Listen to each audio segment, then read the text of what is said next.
नमस्कार। देशोन्नति के इस खास कार्यक्रम प्रहार में आप सभी का स्वागत है। इस कार्यक्रम के जरिए हम देश की राजनैतिक, सामाजिक एवं आर्थिक समस्याओं सहित ज्वलंत मुद्दों पर प्रहार करेंगे। मकसद सिर्फ इतना है कि मौजूदा व्यवस्था और हालात में बदलाव हो। इसी कड़ी में आज हम बात करेंगे तानाशाही बनाम अघोषित आपातकाल की, और प्रहार होगा केंद्र की मोदी सरकार और सत्तारूढ़ भारतीय जनता पार्टी पर। वर्ष 2014 में जब नरेंद्र मोदी पहली बार प्रधानमंत्री बने थे, तब उन्होंने संसद भवन की सीढ़ियों पर माथा टेकते हुए भावनात्मक उद्घोष किया था कि वे एक लोकतांत्रिक मंदिर में प्रवेश कर रहे हैं। हालांकि उनका लक्ष्य खुद को एक ऐसे प्रधानमंत्री के रूप में चित्रित करना था जो संसद की पवित्रता को बरकरार रखता है, लेकिन दुर्भाग्य से बाद के दौर में वह छवि टूट गई और बहुमत के बल पर संसद में आधिपत्य जमाकर उन्होंने संसदीय व्यवस्था को सत्तावादी व्यवस्था में बदल दिया है। पिछले 6 वर्षों में घटी घटनाओं से ये बात कई बार साबित हो चुकी है।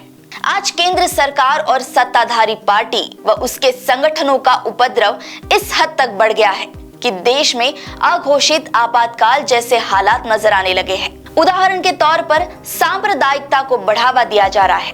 जातियों और धर्मों के बीच आपसी अविश्वास और भय का माहौल पैदा करने की जानबूझकर कोशिश की जा रही है। जनता के बुनियादी मुद्दों से ध्यान भटकाने के लिए सरकारी स्तर पर यह प्रयास किया जा रहा है। सबसे महत्वपूर्ण मुद्दा संस्थागत ढांचे को कमजोर करना है, जैसे कि अर्थव्यवस्था को नियंत्रित करना, न्यायपालिका पर अदृश्य पकड़ बनाना, उच्च शिक्षा के प्रमुख केंद्रों में दूसरे दर्जे के लोगों को प्रमुख बनाना और पाठ्यक्रम के जरिए इतिहास में हेरफेर करना। और तो और चुनाव आयोग भी अब संदेह के घेरे में है। इस बात पर भी भरोसा नहीं हो रहा कि मीडिया बिना दबाव के काम कर सकता है। ऐसा प्रतीत होता है कि उन पर किसी न किसी तरह से नियंत्रण किया जा रहा है।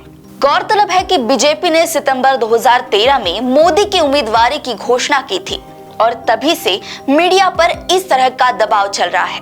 पार्टी ने न सिर्फ साम दाम दंड भेद का प्रयोग कर मीडिया को अपनी कहानी राष्ट्रीय स्तर तक लाने का सफल प्रयोग किया, बल्कि लाचार मीडिया उद्योगपतियों और चुनाव आयोग के साथ सांठगांठ करके 2014 और 2019 का लोकसभा चुनाव लड़ा और जीता भी।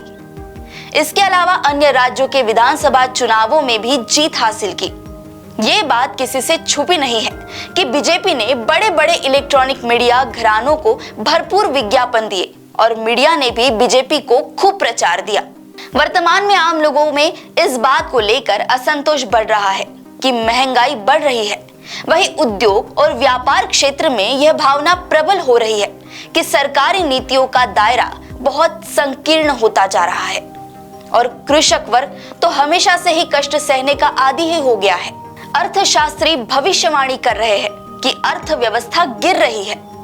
विदेशी क्षेत्र के विशेषज्ञों को संकेत मिल रहे हैं कि हमारी अंतर्राष्ट्रीय साख घट रही है। ताजा खबर यह कहती है कि भारत पर कर्ज का बोझ बढ़कर 205 लाख करोड़ तक पहुंच गया है। ये आंकड़े निश्चित तौर पर किसी को भी गंभीरता से सोचने पर मजबूर कर देंगे।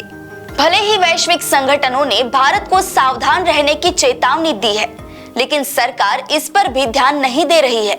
जैसे जैसे लोकसभा चुनाव नजदीक आ रहे हैं, सरकार और अधिक आक्रामक होती नजर आ रही है।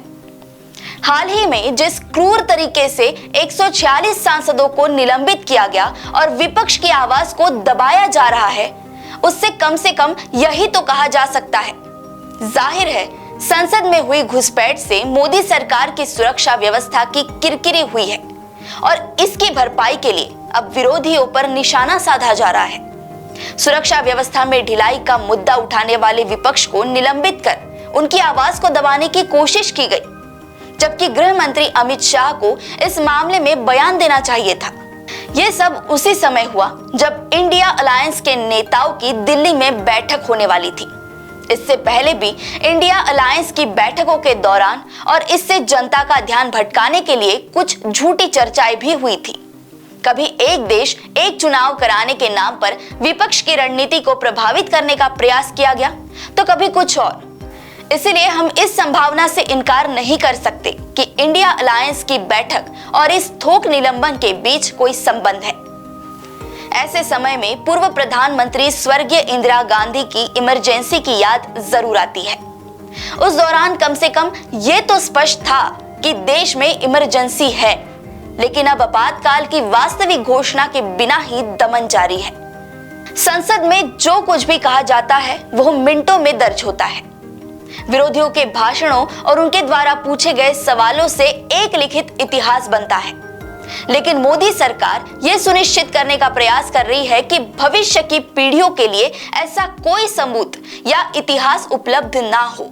अतीत में ऐसे मामले सामने आए हैं जब विपक्षी नेता बोल रहे थे, उनके माइक्रोफोन बंद कर दिए गए, उनके द्वारा उठाए गए मुद्दों को मिनटों में नहीं लिया गया, अब उनका गला घोंट दिया गया है। प्रधानमंत्री मोदी लगातार ये दिखाने की कोशिश कर रहे हैं कि वो विपक्ष को कोई भाव नहीं देना चाहते। सत्ता पक्ष की इन कारस्तानियों से संसद की पवित्रता नष्ट हो गई है। आज की संसद अब संवैधानिक कानून बनाने वाली संस्था नहीं रह गई है, बल्कि कैबिनेट का रजिस्ट्री कार्यालय वैकल्पिक रूप से कार्यपालिका बन गई है। कहा जाता है कि सत्तावादी शासक सदैव भय के साए में रहते हैं। उन्हें डर लगा रहता है कि कोई उन्हें मार डालेगा। मोदी की सत्ता का यही हाल हो गया है। विपक्ष की ताकत भले ही कम है, लेकिन मोदी को साफ पता है कि कल विपक्ष उनकी ताकत का ग्रास बन सकता है।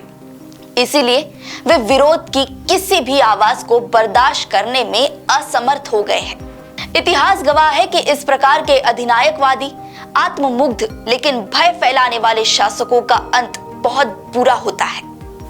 हाल के चुनावों में बीजेपी को बड़ी कामयाबी मिली है और न सिर्फ मोदी बल्कि बीजेपी को भी भरोसा है कि आने वाले चुनाव में भी उन्हें ऐसी ही सफलता मिलेगी। वर्तमान में भाजपा शासकों को ऐसा लगने लगा है कि जैसे वो अमृत कलश लेकर पैदा हुए हैं। एक तरफ ईडी, सीबीआई और अन्य हथकंडे अपनाकर विपक्ष को खत्म करना, जरूरत पड़ने पर उनकी पार्टी को तोड़ना, उन पर भ्रष्टाचार के आरोप लगाना और फिर उन्हें अपने पाले में लेकर उन्हें यह समझाना कि वे कितने लोकप्रिय हैं, यह बीजेपी की सोच का आधार है। इसमें कोई संदेह नहीं है कि अब सही समय पर जनता इस बुनियाद को निश्चित ही उखाड़ फेंकेगी। 2016 में मोदी सरकार का नोटबंदी का फैसला, 3 तलाक के खिलाफ कानून, नागरिकता संशोधन विधेयक और कृषि सुधार विधेयक के साथ साथ जिस तरह से मौजूदा शीतकालीन सत्र में 3 आपराधिक संहिता विधेयक पारित किए गए, वे इसके अच्छे उदाहरण हैं। इसलिए बिना किसी अपराध बोध के ऐसी तानाशाही का विरोध करना चाहिए, चाहे वो किसी भी रंग की हो, और केवल जनता जनार्दन ही शासकों के तानाशाही की ओर बढ़ते कदमों को रोक सकती है। तो यह था तानाशाही बनाम अघोषित आपातकाल पर देशोन्नति का प्रहार, जिसमें साफ तौर पर देश के संस्थागत ढांचे को कमजोर करने, बुनियादी मुद्दों से जनता का ध्यान भटकाने और विपक्ष की आवाज को दबाने की तमाम सरकारी कोशिशें साफ नजर आई। प्रहार के अगले संस्करण में आपसे फिर किसी ज्वलंत मुद्दे को लेकर मुलाकात होगी। नमस्कार।